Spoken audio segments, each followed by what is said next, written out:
বাংলাদেশের অনেক অজানা সৌন্দর্য আমাদের চোখের আড়ালেই থেকে যায়। আজ আমি আপনাদের নিয়ে এসেছি টাঙ্গাইলের ঘাটাইল উপজেলার এমন একটা জায়গা যেটাকে সবাই চেনে মিনি সাজেক বা গরিবের সাজেক নামে। এই জায়গাটির নাম হচ্ছে মাইধারচালা। টাঙ্গাইল জেলার ঘাটাইল উপজেলায় এই মাইধারচালা অবস্থিত। প্রিয় বন্ধুরা, আমরা এই মুহূর্তে মাইধারচালায় রয়েছি। এখন ঘড়িতে সময় প্রায় ভোর 4:30 প্লাস এবং আমরা পথ হারিয়ে ফেলেছি, কারণ এখানে আমরা এর আগে যখন এসেছিলাম তখন সব কিছু ঠিকঠাক ছিল, কিন্তু এখন সেনাবাহিনী সব মাটি কেটে সমান করে ফেলেছে, তাই রাস্তা চিনতে আমাদের ভুল হচ্ছিল। তার সাথে প্রচুর কুয়াশা ছিল, কিছুই দেখা যাচ্ছিল না সামনের দিকে। মূলত আমরা ঘুরতে এসেছিলাম এবং খেজুরের রস খাওয়ার উদ্দেশ্যে এসেছিলাম। সবকিছু ঠিকঠাক থাকলেও আমরা কিন্তু খেজুরের রসের কোনো সন্ধানই পাইনি।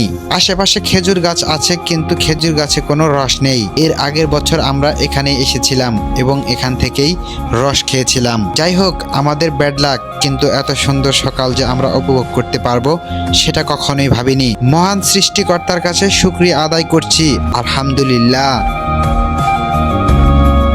চারপাশে সবুজ পাহাড়, উঁচু নিচু মাটির রাস্তা আর নীল আকাশের নিচে নীরব প্রকৃতি। এখানে দাঁড়ালে শহরের সব কোলাহল যেন হারিয়ে যায়।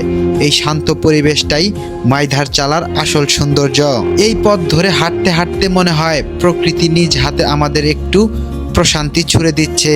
এখানে নেই কোনো বিলাসিতা, নেই কোনো দামি রিসোর্ট, কিন্তু রয়েছে খাঁটি প্রকৃতি আর বুক ভরা শান্তি। উপরে উঠেই যখন চারপাশে তাকাই, সবুজ পাহাড়ের ঢেউ যেন চোখের সামনে ভেসে ওঠে। তখন বুঝতে পারি কেন মানুষ এই জায়গাকে গরিবের সাজেক নামে ডাকে। এখানকার মানুষগুলো খুব সহজ সরল। তাদের জীবনযাপন কঠিন হলেও মুখে আছে পরিশ্রমের হাসি আর আন্তরিকতা।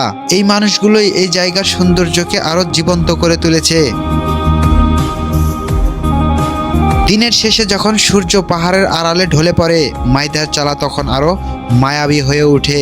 মনে হয় এই সৌন্দর্য দেখার নয়, অনুভব করার। যারা কম খরচে অল্প সময়ে প্রকৃতির কাছে যেতে চান, তাদের জন্য মাইধারচালা হতে পারে দারুণ এক গন্তব্য।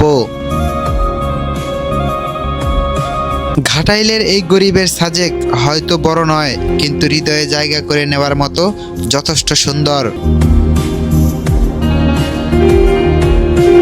ভিডিওটি ভালো লাগলে লাইক করুন, কমেন্ট করুন এবং ভিডিওটি শেয়ার করুন। এবং ইউটিউব চ্যানেল থেকে দেখে থাকলে তাহলে অবশ্যই সাবস্ক্রাইব করতে ভুলবেন না। আবার দেখা হবে নতুন কোনো গল্প নিয়ে বাংলার অজানা পথে। সবাই ভালো থাকবেন এবং সুস্থ থাকবেন। আল্লাহ হাফেজ।